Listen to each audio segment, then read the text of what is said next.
We have said for many years that the SGR project is not economically viable.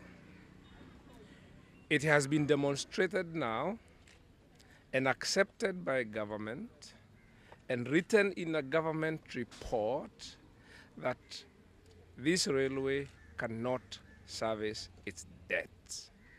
And that is something we said from the outset, even before it was built, that the debt would be paid by the Kenyan taxpayer. And that is what is happening now. Now, the Kenyan taxpayer is paying the debt. The contract between Kenya Railways and Kenya Ports, which is known as a take-or-pay agreement, requires Kenya Ports to give a certain amount of cargo to Kenya Railways so that they can pay the debt. But because it is not possible, if you look at the financials, it is not possible for that railway to pay the debt. So that contract is moot.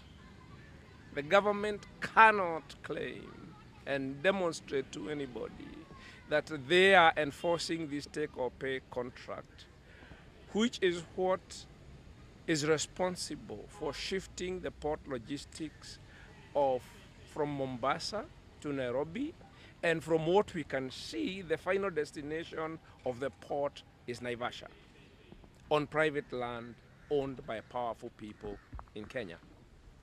Now, the rationale, the public rationale that this is for purposes of servicing the debt of the railway is untenable. And that being the case, there is no public purpose for enforcing this take-or-pay contract. It doesn't matter. We, as the taxpayers of Kenya, are paying for that loan very dearly for a project that is not economically viable.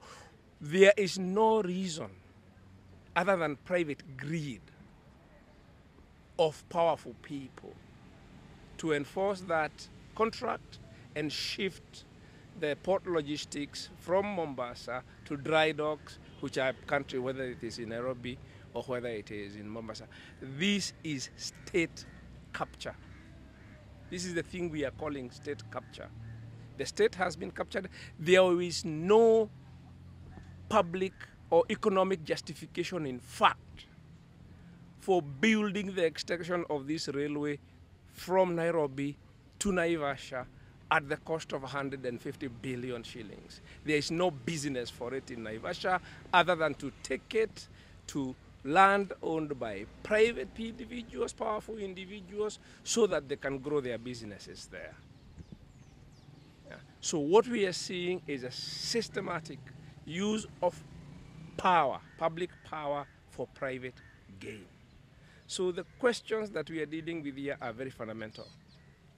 It is a question of whether Kenyans will allow state power to be used, to continue to be used, the way it was used by the colonialists, to dispossess Kenyans, to dispossess people of their resources, whether those resources are land or harbor, natural harbor like Mombasa, or livestock or whatever. We still see, even after fighting for a new constitution, and this is the reason why we fought for a new constitution, so that we can prevent this abuse of power, over-centralization of power, and use of that power to dispossess Kenyans of their wealth. So it's a much more fundamental issue, because it goes to the heart of the social contract of Kenyans, the people of Kenya, and the state. And we believe that this battle has to be fought. There is no person